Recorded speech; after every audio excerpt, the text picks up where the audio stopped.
Welcome to Radio Davos from the World Economic Forum. This month we're having a break in producing new episodes. In the meantime, we're bringing you reruns of some of our best episodes from the last year. You can find our whole back catalogue at wef.ch/podcast, not just Radio Davos, but also Agenda Dialogues and Meet the Leader. Please enjoy this Radio Davos episode, first published a few months ago. There's no doubt about it that the manosphere, as it's termed, is a growing and worrying situation. I think there are outriders, but there's too many of them to just let it go and not be worried. Welcome to Radio Davos, the podcast from the World Economic Forum that looks at the biggest challenges and how we might solve them. This week, women, men, feminism and misogyny. So you have these battlegrounds now, I think, that are far more livid than they were 14 years ago. 14 years ago is when Jude Kelly, a leading light in London's cultural scene, founded the Women of the World Festival. That's now spread to events right around the world. Straight away, people said, oh, I'd love to do this in Baltimore. I'd love to do this in Australia. Can we do this in Turkey? So it sort of went global almost immediately. Anyone who is a woman and anyone who knows a woman is welcome at the WOW festivals that now happen in places as diverse as Karachi, Berlin and Istanbul. Every single culture that I've been to across the entire world wants to talk about these things. They just find a way of talking about them in the right way. Jude Kelly addresses head-on the threat to men as well as women of the rise of incels and online misogyny. The identity of maleness deserves as much investigation and scrutiny and affection as the exploration of what women are nowadays. Subscribe to Radio Davos wherever you get your podcasts or visit wef.ch/podcasts where you'll find our sister programmes Meet the Leader and Agenda Dialogues. I'm Robin Pommer at the World Economic Forum, and with a look at feminism, masculinity and what those terms even mean. I think it's a very turbulent space. This is Radio Davos. Regular listeners to this podcast will be familiar with the World Economic Forum's annual Gender Gap Report, which looks at the progress in opportunities for women around the world. The most recent one found that while things are progressing, at the current rate it would take until 2154, that's the year, 2154 for men and women to be truly equal. And consider this, according to UN figures, in 2022 around 48,800 women and girls were killed by their partners or other members of their family. That's more than 5 women or girls killed every hour by someone in their own family. 55% of all murders of women and girls are committed by family members. The figure for men is 12%. So there are plenty of reasons to, at the very least, think about what is happening and what can be done. This week's guest is someone who does just that. Jude Kelly is a theatre director who worked with the likes of Ian McKellen and Patrick Stewart and rose to become the artistic director of London's South Bank Centre, the sprawling, brutalist theatre and art complex along the Thames in central London, where she created the Women of the World Festival to celebrate the achievements of women and girls and confront global gender injustice. As you'll hear in this interview, she's also curated festivals for men, focusing on the issue of male suicide. And she has interesting views on the rise of online misogyny, and although we don't use the term, what some would describe as toxic masculinity. So what is the future of feminism? And why should men be involved in the discussion? Here's Jude Kelly. I'm Jude Kelly. I'm a theatre director and festival maker, and I created and run the WOW Women of the World Festivals. It's now a charity, the WOW Foundation, and it creates festivals and occasions for celebration for girls and women across all 5 continents in many, many countries of the world. So the WOW Festival, what would you say its overarching aim is? Well, it's to make sure that girls and women and boys and men celebrate everything that girls and women have achieved so far, make them understand that the job's not done yet, and look at strategies and ideas for what the future could be that would really release the potential of everybody who's been told in the past that actually because they're a girl, or because they're a woman, there's things that they shouldn't do, couldn't do, mustn't do, oughtn't to do, etc. And so it's a vast panoply of women's stories and girls' stories across all sectors of society that makes people realise just how amazing the things that women do are, but also makes them realise what a kind of travesty it is to still have roadblocks and obstacles and cultural norms that retain the idea that women can't quite do the same as men and can't quite have the same rights as men. So what does a festival like that look like? Because I know if you go to a music festival, you're going to watch some bands, or a comedy festival, or a book festival. You know, you'll see authors reading parts of their books, Q&A. What happens at a festival like this? Well, let me talk about festivals first of all, and why I chose a festival as the vehicle for this idea of celebrating girls and women. And it's because although I'm a theatre director by trade, and opera and musicals and so on, art traditionally is something that has a sort of a beginning, a middle and an end in terms of time. Like you come at 7:30, you buy your ticket, you leave, and you're kind of captured into that space. Festivals are something which the whole of humanity have done, as far as we know, from the beginning of time. Everybody understands that a festival is something much more fluid, much more porous. You can arrive when you want, you can go when you want. There's going to be food, there's going to be drink, there's going to be maybe some romance, there's going to be new friendships built. And it gives you a sense that the choices are yours. And in terms of that as an idea for girls and women, that in itself is very important, because often women are restricted in terms of time, space, and public ability to kind of weave their way around spaces.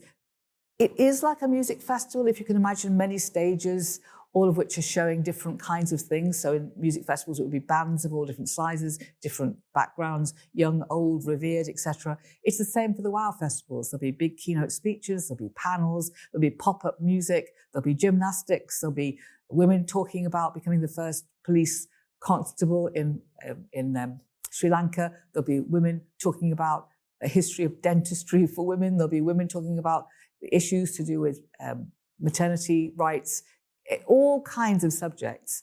And the girls and women who come, and the boys and men, because many men attend, they might think they're coming to hear one thing that interests them particularly, but they're going to bump into something else. And whether that's something as plaintive and difficult as looking at the violence that's enacted on women, acid attacks, for example, or whether it's something completely joyful, like hearing from the first Indian woman surfing champion about what was that like and what did she have to contend with. All of these stories make up a kind of sense that there's a vitality in the idea of human progress, and there's a vitality in this idea that, yes, we haven't got full rights yet, but they're there to be got, and let's get them.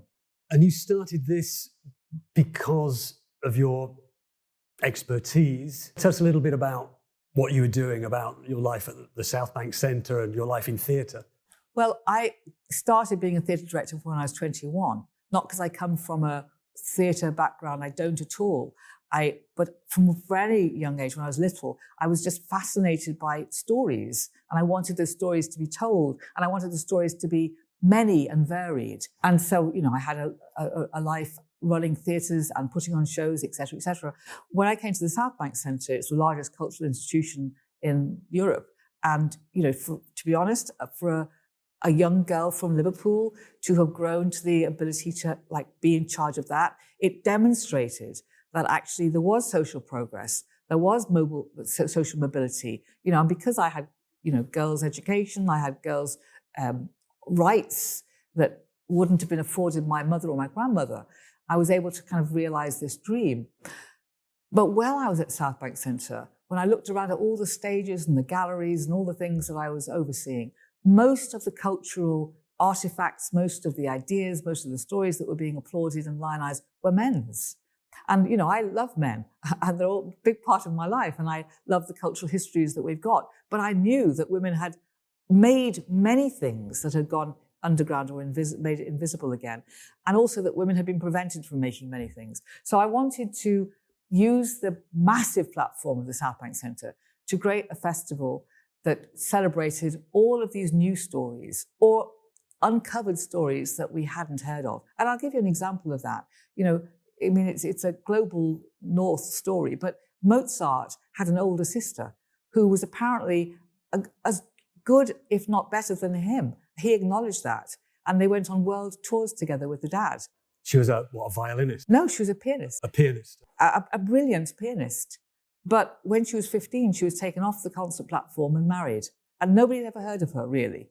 So, there's so many examples of women having done things which people just didn't know about, which made every woman feel like you're always auditioning to prove that you can.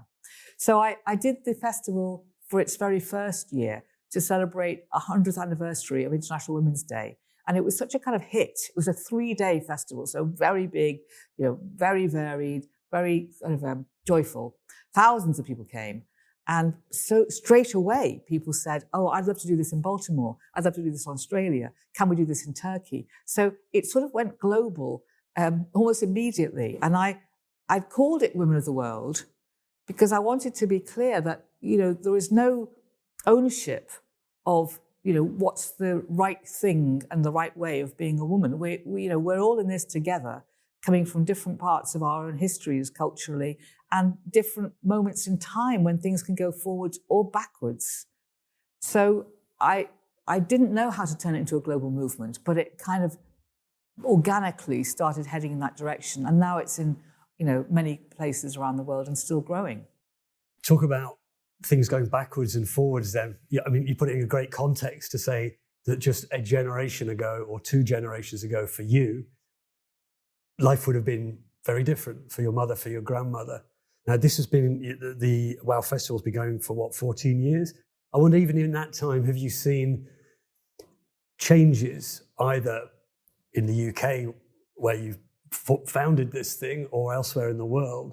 And I wonder if things are tending to go forwards, or, as I just get the impression in some ways, when it comes to attitudes towards women in certain countries, things have maybe gone backwards in that time. Yes, I think, if you start from the idea that the entire world operates, however benignly, from patriarchal beliefs, those are deeply inside all the big theologies. They're inside most of the kind of philosophical starting points, etc. So if you have that as a starting point, which is that patriarchy is the norm, but it can be adjusted to give women more or less space within that framework, then what you've really got set up is the idea that women's rights are conditional on the male structures wanting to give them those rights. And that implies they can be given and they can be taken.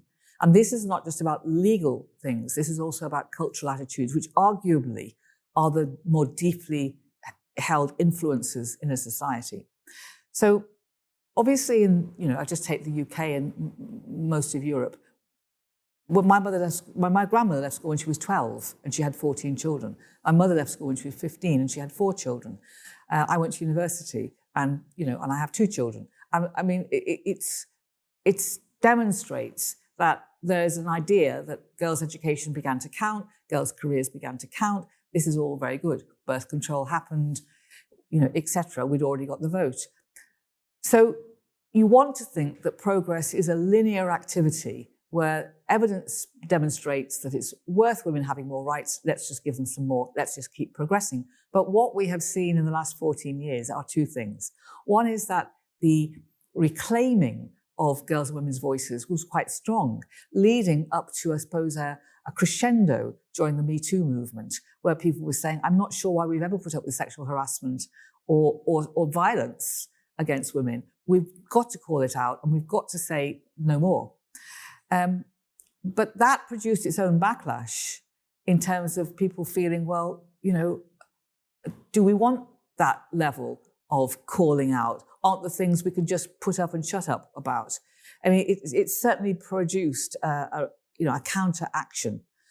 And then having fought very strongly for the idea that, my body is my choice and a space that I can decide what I do with, not just in terms of, sexual encounter, but also in terms of, the choice to have a children or terminate or not.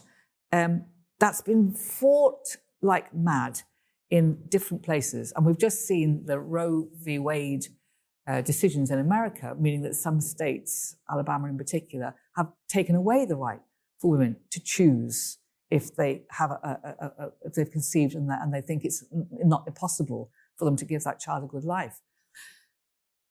At the same time, we've just had France put into its constitution for the very first time that a woman's right to choose is going to be constitutionally proven. It's going to be part of the legal framework of the country forever onwards.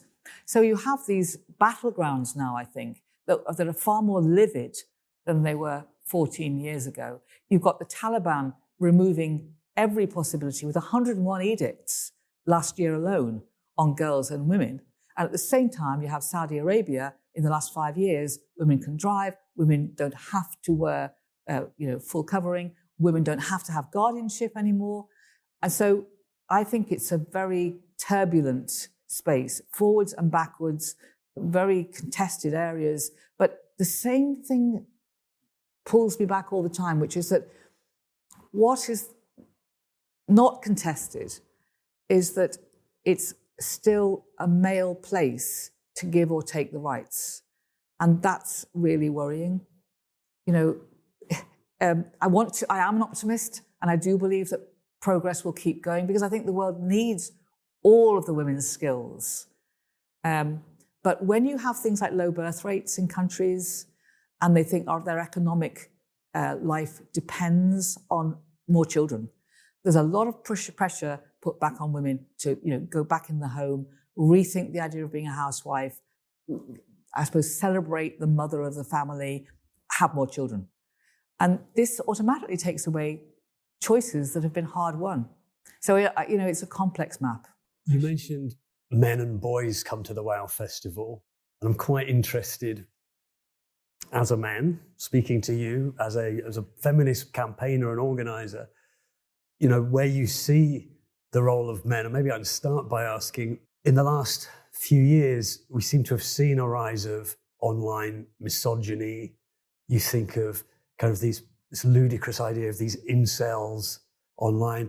It might be that that's a very small minority, but because of the way social media is, it gets a lot of coverage, and that's a very vocal, I hope it's a minority, of just out and out misogyny. Is that something you're concerned about? Because that probably didn't exist in that form 14 years ago. Is that something that you've noticed and that you want to engage or grapple with, or is it something we should kind of ignore? Well, there's no doubt about it that the manosphere, as it's termed, is a growing and worrying situation.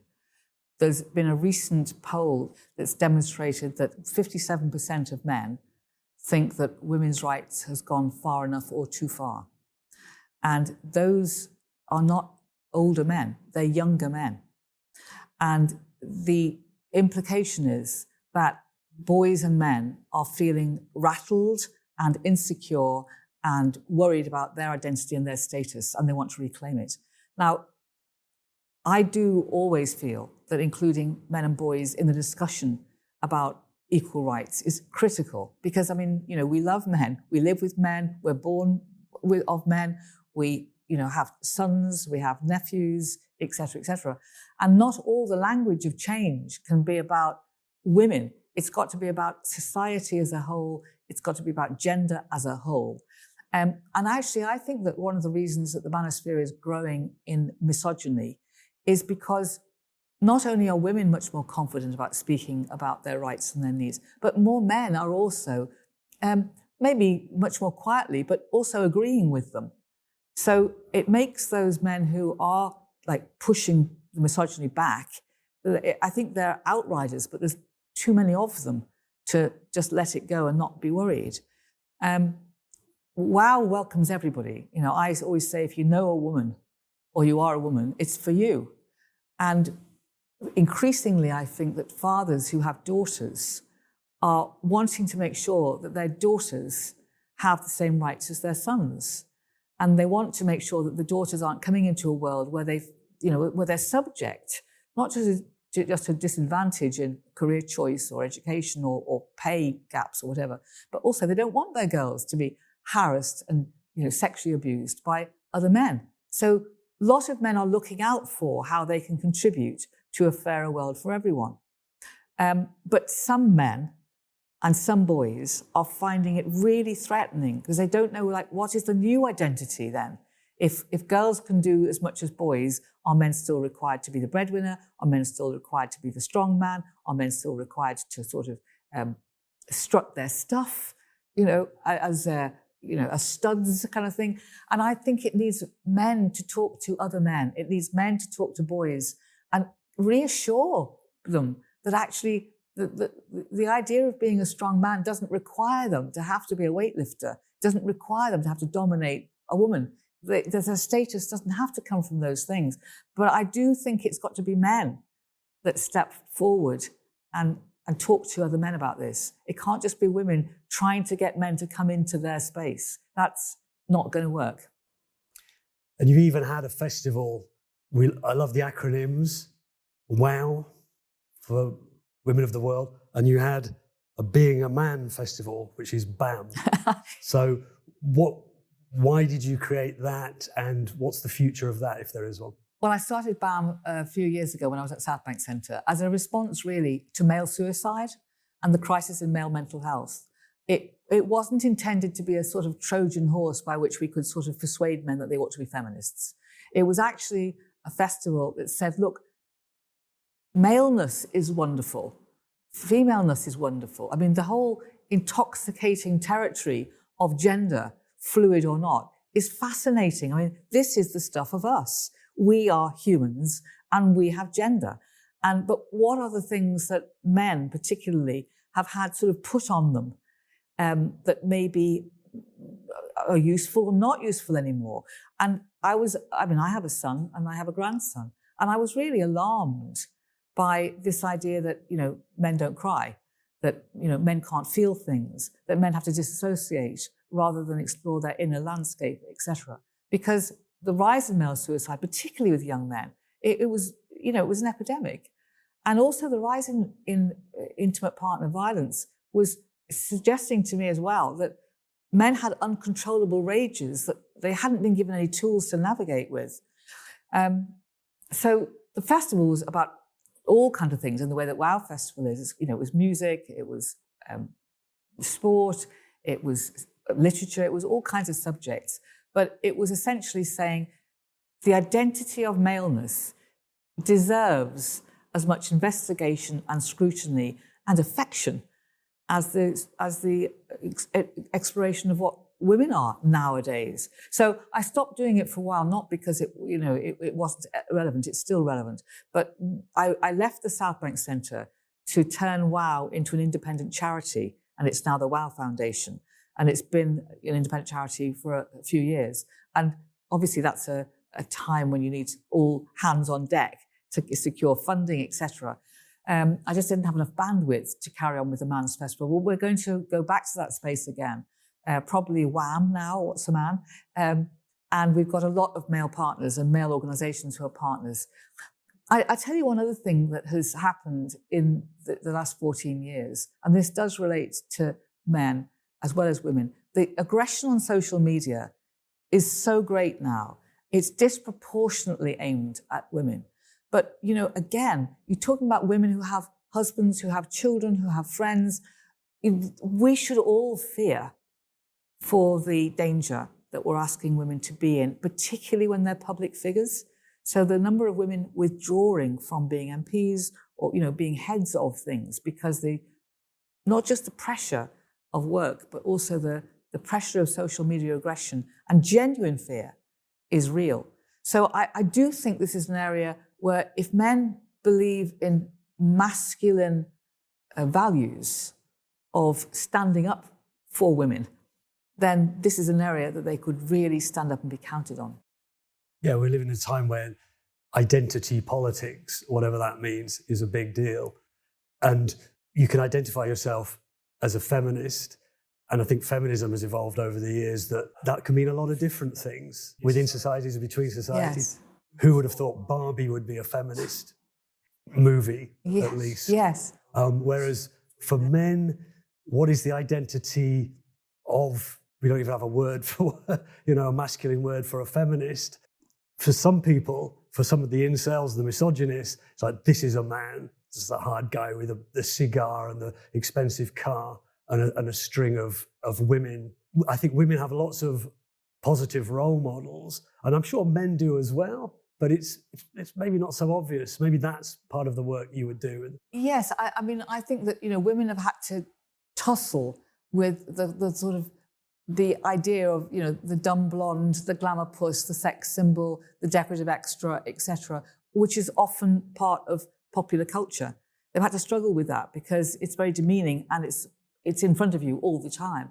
And similarly, men are presented all the time with stronger or lighter versions of the James Bond idea. Take no prisoners, woo women and dispose of them, or maybe they just get killed off, whatever. Drive great cars, and somehow be able to get into a fight at the drop of a hat. And they're very confusing images. None of us really live like that. But the idea that you should aspire to live like that, I think a lot of men don't want to do that either. I don't like the idea that young men go around feeling frightened of other young men. They're more likely to get killed by other men than they ever are likely to be killed by women. So but I think also we haven't encouraged men to talk about a new kind of masculinity without implying that it's somehow a weaker version of masculinity. So I just think men should do a lot more talking to each other, and the role models of men need to change, and it requires the courage of men who don't want to just emulate, the hard man. It requires their courage to step forward and say, I'd like to talk about what my values are. I tell you something really interesting. I watched a documentary about Aretha Franklin, and she's such an extraordinary, performer, artist, and committed to civil rights as she was. And she said that she watched all of these kind of rappers in America with all of their misogyny, with all of their kind of demeaning of women. And she called a meeting at her house for all of these male rappers, Snoop Dogg being the kind of key guy. She basically said to him, "You'd be at my house 8 o'clock in the morning, bring all of these people." And they all came because, it was Aretha Franklin. And she basically read them the Riot Act. She said, she said to them, okay, am I a bitch? Do you want to call me a bitch? Do you want to call me a hoe? And they were all like, oh, Miss Franklin, Miss Franklin. And she said, don't you realize what you... Anyway, if you watch that documentary, Snoop Dogg goes away and says, I changed everything from that moment on. I'd never thought about it. I didn't understand. I do now. There are big changes that can happen inside these dark male spaces. But it shouldn't just be women calling it out. It's got to be men too. What differences have you found in different cultures? So you created this. Are there big differences that have struck you? Are there common themes that have struck you? Well, there's more in common than not. Just to talk about the bleak things, violence against women is absolutely endemic everywhere.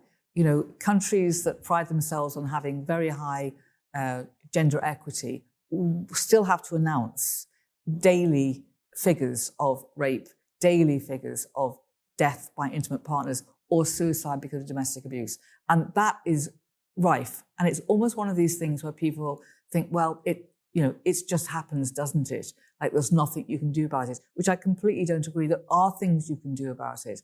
And I think it comes from an idea that women finally ought to be controlled by a man, and a man's rage when he can't do that. Not all men, obviously, but it's deep inside that somehow you ought to be able to own, possess, control. And when you can't, your whole kind of identity is challenged. And so for those men who feel those things, there seems to be no stopping. And so that is common across the whole world. And nowhere in the world has there been sufficient education in society or condemnation in society that this has sort of taken a hold. There's nowhere in the world, not even Iceland or Sweden, that actually has really solved yet the idea of a sort of work justice inside the house.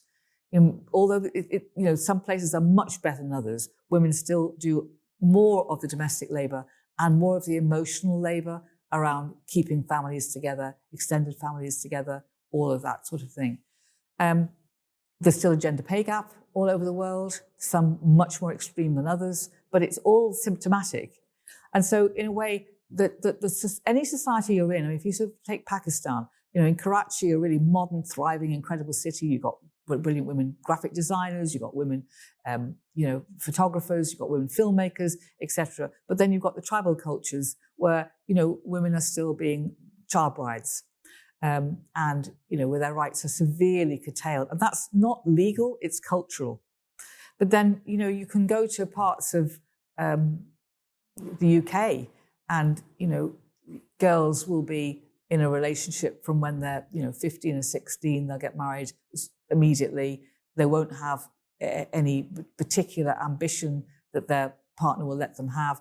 They have to sort of fulfill the same story that their neighborhood expects them to fulfill. So, I think that we've made huge progress in certain parts of the world, which we have, but the things that hold people back, poor education, poor health, poor access to ideas, and poor access to opportunities, they impact on women much more than they do on men. They impact on everybody, but more on women.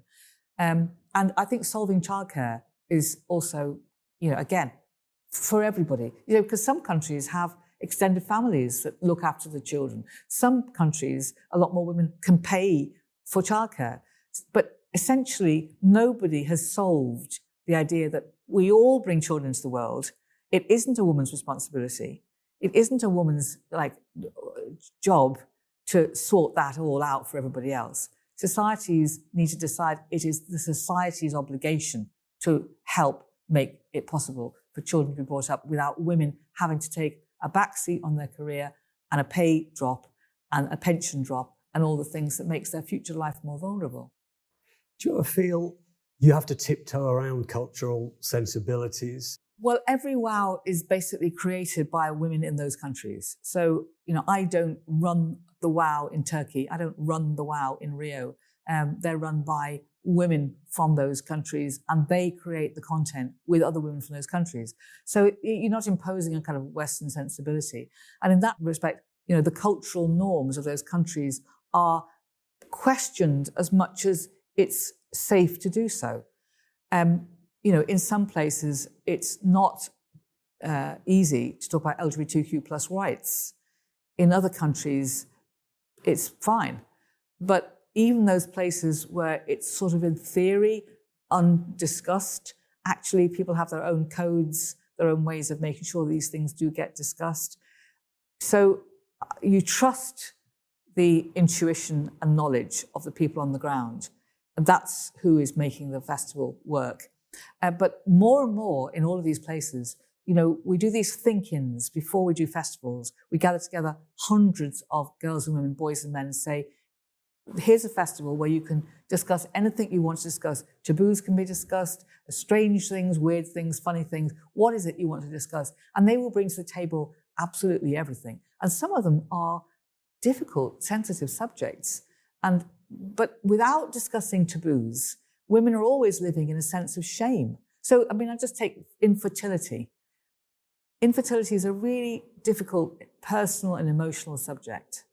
Trying to have a child if you want one, or not wanting a child when your society wishes you to have one. These are hard things to discuss, but the more you discuss them, the more women feel as if they have language to make change happen on their own terms. Or, menopause, periods, and the really big one, which is, sexual pleasure, the right to your bodies. Every single culture that I've been to across the entire world wants to talk about these things. They just find a way of talking about them in the right way that allows people not to feel frightened that they're in the room. So safe space to talk about difficult things, that's the right way to approach things culturally. Could you just tell us what your interaction has been with the World Economic Forum? I was invited by the World Economic Forum to come to Davos as a cultural leader in residence and give a talk about not just WOW, but about the incredible adventure of gender justice for men and women and what that would look like. And in particular, I was talking about fathers and the impact of fathers' approval on the idea of girls' agency. It was really exciting to come to Davos. I was amazed and astounded, actually, by the diversity of things that were on the agendas. I really enjoyed it enormously. And it's made me want to contribute as much as possible to other Davos moments and the World Economic Forum projects. And that's really why I'm here today at the headquarters in Geneva, because I've been giving a talk to colleagues here about the same sort of themes. And as a theatre maker and a storyteller, I can see that Davos has been shaping stories, making stories happen, convening new ideas and new relationships for years and years and years. And it's an important space to be part of as a cultural leader. I'm a father of a daughter. What advice would you give to me? Well, never underestimate that although her mum will be her friend and her champion, because you'd expect your mum to be, if your father is, bearing in mind that the father is the first symbol, if you like, of the ruling class, if you like, the patriarchy. Even if you might not want to think that's the case, I'm afraid it is. So if the father says, I really back you, I think you're terrific, you can do anything, the confidence that gives a girl, the security, the joy is huge. So be there, turn up, make sure that she knows that you're backing her, and don't qualify her dreams, don't be overprotective, don't make her feel that you can do things that she can't really do, because she might then, out of politeness, step away from you. Often girls try to look after their dad's feelings by, if you like, hiding some of their thoughts. So I'd encourage you to feel that, you can take it. Whatever she wants to say to you or about you, that's a good sign for a man. You're strong enough to take advice from your daughter. Jude Kelly is CEO of the WOW Foundation. Find out more at thewowfoundation.com. And to learn about the World Economic Forum's Gender Gap Report, check out our website and the many articles and indeed Radio Davos podcast episodes we have published on it. Links in the show notes. Please subscribe to Radio Davos wherever you get your podcasts, and please leave us a rating or review. And if you'd like to discuss any of the issues raised, please join the conversation on the World Economic Forum Podcast Club. Look for that on Facebook. This episode of Radio Davos was written and presented by me, Robin Pomeroy, with help from Joseph Fowler. My thanks to him. Studio production was by Taz Kelleher. We'll be back next week, but for now, thanks to you for listening, and goodbye.